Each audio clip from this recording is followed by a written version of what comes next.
Los republicanos fueron destrozados en su propia audiencia y le salió todo el tiro por la culata. Todo esto dentro de la Cámara de Representantes. He estado cubriendo todas estas audiencias durante la semana pasada, pero les quiero traer una que no ha tenido la cobertura que debería de haber tenido. Ahora te voy a mostrar la audiencia de Kash Patel dentro del Senado y de la Cámara de Representantes. Además, también cubrimos la audiencia con los denunciantes del régimen de Donald Trump, con la exdirectora de los CDCs, la directora Susan Mons, la doctora Mons, que ella explicó qué tan peligrosos fueron los CDCs, y también el Departamento de Salud. También tuviste al doctor Arley, el director médico que testificó ante el Senado. Recuerda, hice un video de esto la semana pasada, así que no lo voy a cubrir ahora. Voy a cubrir una nueva que no tuvo tanta atención dentro del Comité de Supervisión de la Cámara de Representantes, donde los republicanos MAGA, una vez más, citaron a funcionarios de Washington, D.C., como la alcaldesa Bowser, la fiscal general de Washington, D.C., y otros miembros de ese consejo, porque realmente no quieren realizar una supervisión con nada relacionado con este régimen, que es lo que se supone que tienen que hacer. Así que pasan todo su tiempo atacando a Washington, D.C., atacando a su alcaldesa, atacando a su fiscal general, básicamente atacando a todos los miembros de su consejo. Pero por suerte los demócratas pudieron,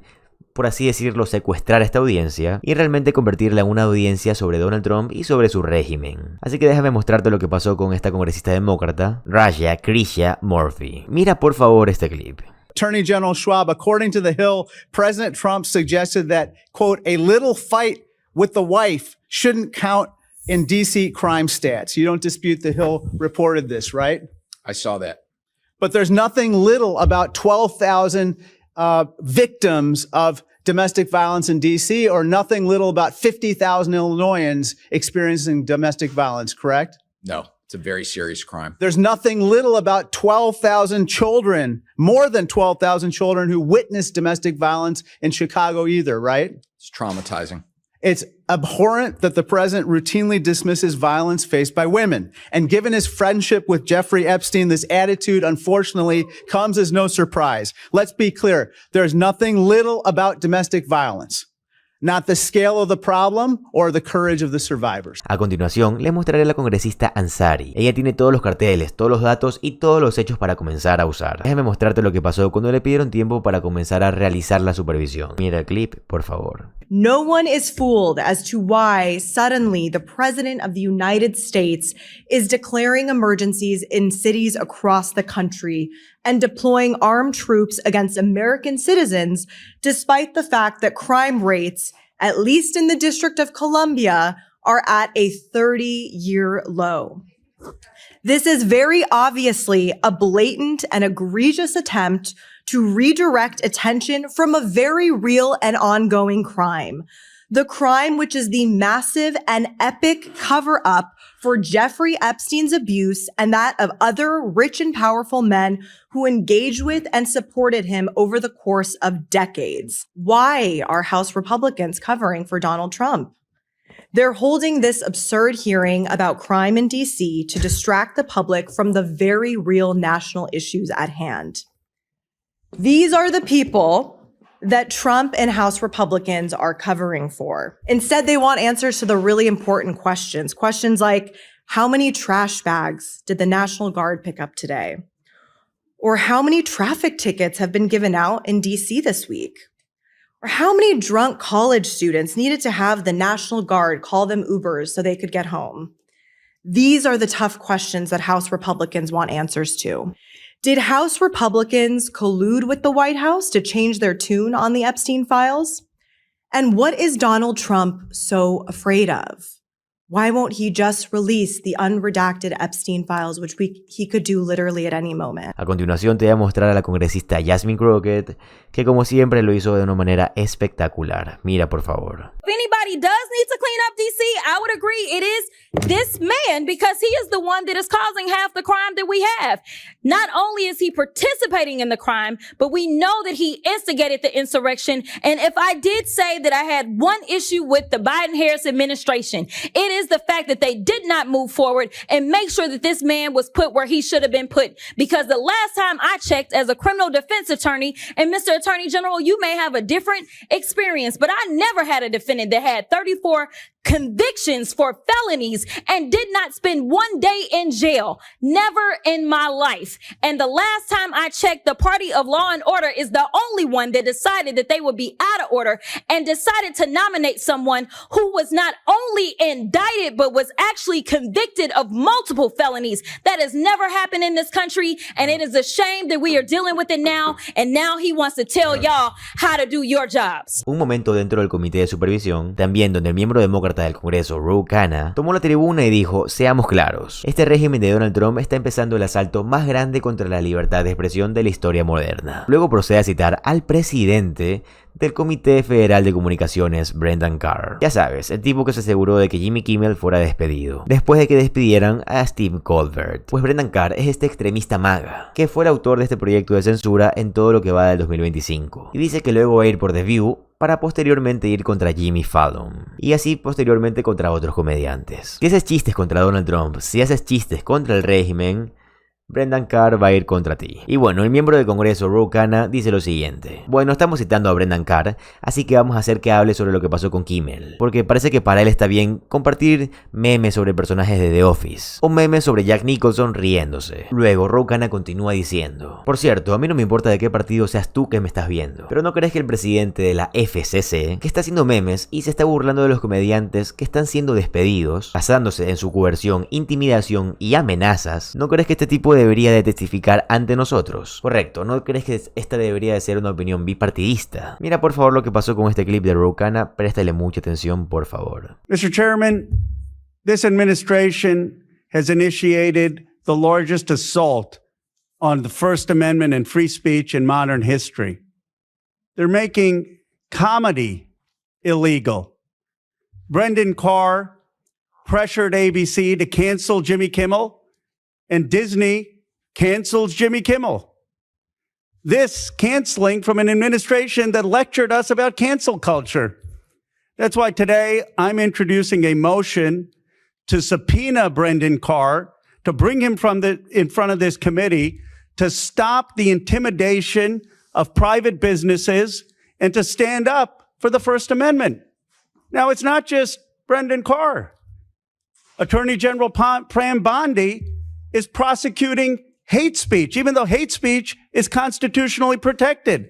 And even though we've had so many lectures from my friends on the other side of the aisle not to prosecute hate speech. And then what about our vice president, the champion of free speech, as he told us during the campaign? The vice president is telling Americans to snitch on fellow Americans who have offensive posts and to call their employers so they can be fired. And the vice president is threatening to prosecute political organizations that he disagrees with. Look, we are Article 1 of the Constitution, not foot lackeys for Donald Trump and J.D. Vance.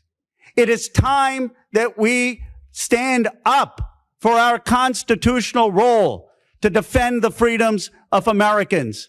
People are tired of us just giving our power to Donald Trump and J.D. Vance. We have an obligation to our Constitution, not to Donald Trump and J.D. Vance as they ride roughshod over the First Amendment.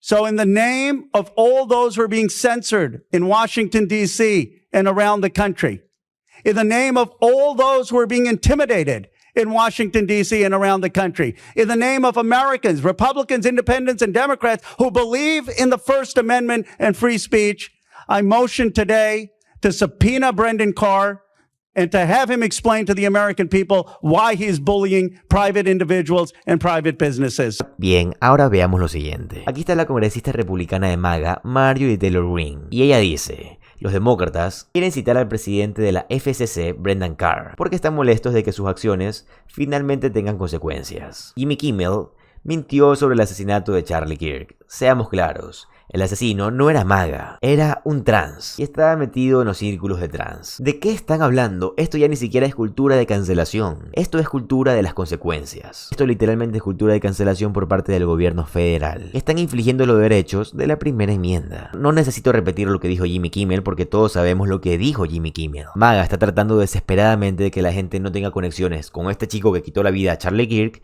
con los republicanos. Y esto fue lo que Donald Trump dijo sobre su ex amigo y su duelo por Charlie Kirk. Y luego Donald Trump cambió el tema y dice: ¿ves el salón de baile que estoy construyendo? Mira qué caro y mira qué hermoso es este salón de baile. Y luego Jimmy Kimmel dice que así es como los niños de 4 años lloran a su pez muerto. Esta no es la forma en la que un adulto llora la pérdida de un supuesto amigo. Eso fue todo lo que dijo Jimmy Kimmel. Por cierto, Kimmel publicó después de la muerte de Charlie Kirk, igual que los demócratas: mira, condenamos la violencia política que debemos detener. Tenemos que sí o sí tratar de detener estas cosas. Esto tiene que terminar de una vez por todas. Kimmel no habló sobre lo racista que era Charlie Kirk. Kimmel no habló sobre cómo Charlie Kirk detesta a las mujeres afrodescendientes, detesta a las mujeres, detesta a los latinos, detesta a cualquiera que no vaya con él. Es más, hasta detesta a los estadounidenses que están en contra de que se porten armas tan fácilmente. Todos sabemos lo asqueroso que llegó a ser Charlie Kirk. Pero bueno, quiero que le prestes mucha atención a este clip, por favor. I would like to move to table the motion to subpoena. Jimmy Kimmel was fired because he lied on ABC about the identity of the man that Tyler Robinson that assassinated, martyred Charlie Kirk. He lied and said he was MAGA. Tyler Robinson was not MAGA, not one bit. He was part of Antifa. He was in a relationship. He was in a relationship with someone who identified as furry and trans. And this is an absurd lie. And so I moved to table the motion to subpoena. Ahora quiero darle un saludo a un nuevo miembro del Congreso Demócrata. Él se llama James Waldenshaw. Esta fue su primera audiencia de supervisión y me parece genial. Bienvenido al comité de supervisión, James. Este es el miembro del Congreso de Voilà. Mira el clip, por favor. American people are facing serious challenges. Our economy is faltering. Inflation is rising. Tariffs are driving up prices and job growth is stagnant. And unless this Congress acts, tax credits that help working families afford health care will soon expire.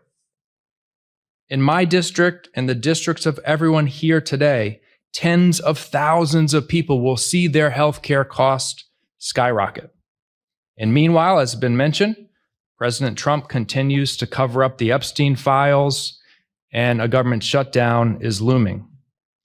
In the face of all of this, how does the majority choose to spend its time? By interfering in DC's local government and further disenfranchising 700,000 Americans. Donald Trump wants so badly for the Epstein story to go away. Trump sued the Wall Street Journal for $10 billion for reporting about this letter. Not surprising, as we are seeing what's happening now with the alarming authoritarian attacks on the free press. This was one of many examples, but he claimed this letter didn't exist. Here it is. This grotesque, disgusting, misogynistic letter, which Donald Trump sent to Jeffrey Epstein. He probably laughed. He probably thought this was hilarious. Laughing about the abuse of literally thousands of underage girls at the hands of Jeffrey Epstein, Ghislaine Maxwell, and his powerful rich friends. And then lying about it repeatedly to this day. Why? Why lie about it? Donald Trump now claims this isn't his handwriting, which is a comical excuse, and House Republicans are covering for him. Why are House Republicans covering for Donald Trump? They're holding this absurd hearing about crime in DC to distract the public from the very real national issues at hand. These are the people that Trump and House Republicans are covering for. Trump's Department of Justice moved Ghislaine Maxwell, Epstein's right-hand accomplice in the sexual abuse of underage girls, to a minimum security prison, all to buy her silence. You know, Donald Trump sent his former personal defense attorney, who's now the Deputy Attorney General of the United States, to sit down with Ghislaine Maxwell and to transcribe her remarks word for word, releasing this liar's version of the truth to the world. Why would the Trump Department of Justice endorse a convicted liar, Ghislaine Maxwell's version of the truth? Many of us here in this room actually sat with the victims, the survivors of Epstein, and they were understandably shaken and livid by the fact that a convicted child sex abuser and trafficker was given such a massive platform to continue to spread her lies. Donald Trump did that. Trump's DOJ did that. When FBI Director Kash Patel was asked about it in the Senate, he said he had no idea why she was moved to a minimum security prison. Don't House Republicans have any interest in investigating that? No? They don't care? Instead, they want answers to the really important questions. Questions like, how many trash bags did the National Guard pick up today? Or how many traffic tickets have been given out in DC this week? Or how many drunk college students needed to have the National Guard call them Ubers so they could get home? These are the tough questions that House Republicans want answers to. So let's just be very clear.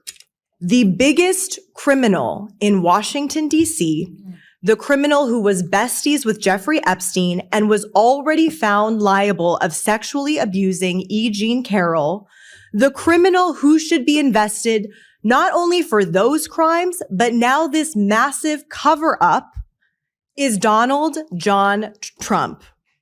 What I want to know is who instructed the Bureau of Prisons to move Ghislaine Maxwell? What did the Trump administration promise her to remain silent? Why is FBI Director Patel claiming that no other men victimize underage girls and women through the sex trafficking operation organized by Epstein and Maxwell, which is obviously false, and we heard as much from the women? Did House Republicans collude with the White House to change their tune on the Epstein files? And what is Donald Trump so afraid of? Why won't he just release the unredacted Epstein files, which he could do literally at any moment? Unfortunately, we will have to continue to wait to get these answers. Also, Republicans can find out how many stray cats need to be dealt with on the streets of Washington, D.C. And right now, since we're talking about crime and corruption in D.C., as we speak, Trump is leading a White House cover-up of the Epstein files. Now, just yesterday, Trump's FBI director falsely claimed that he could not release the files, which we know is false.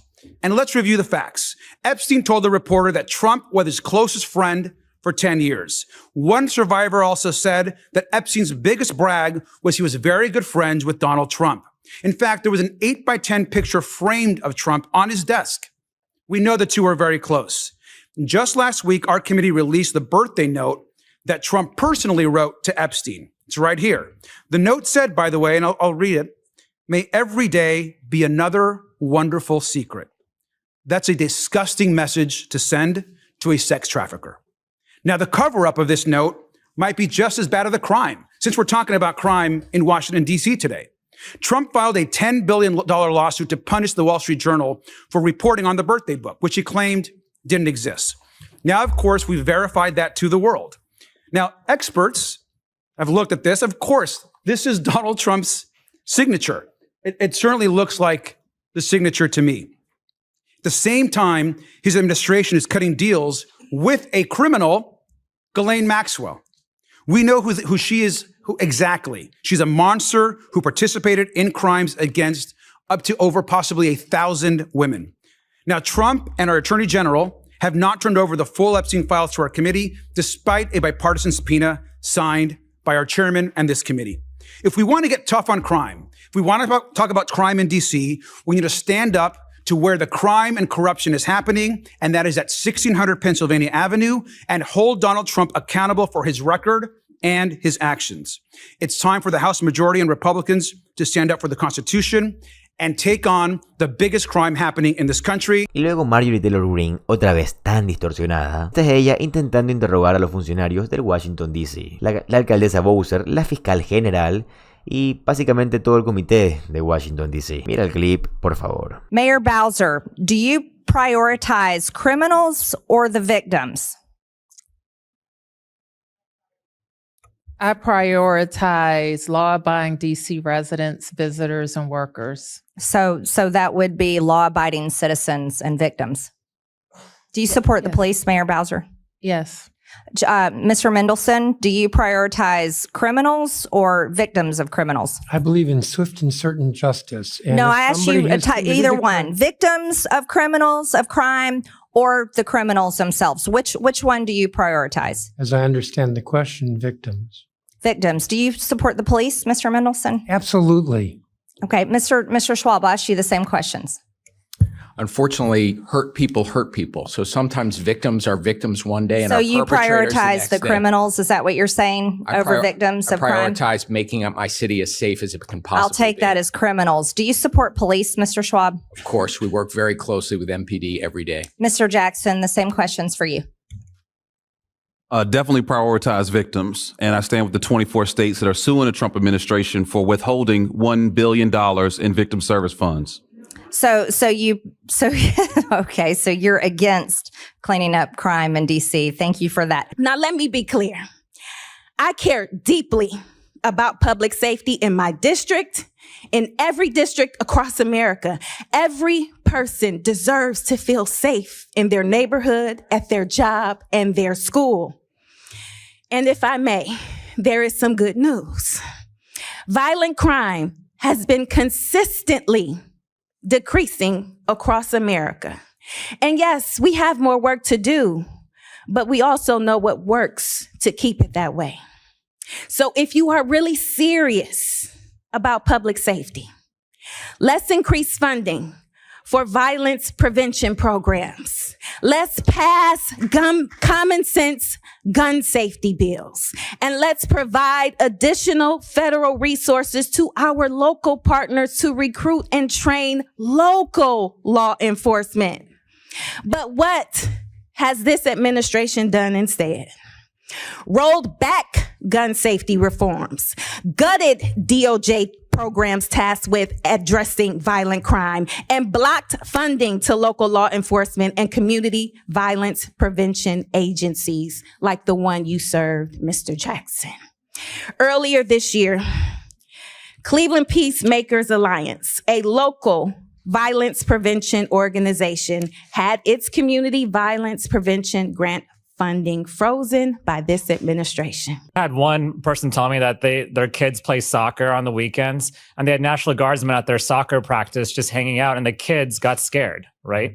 And I think a better solution would be to send those folks, those National Guardsmen from Louisiana and Mississippi home.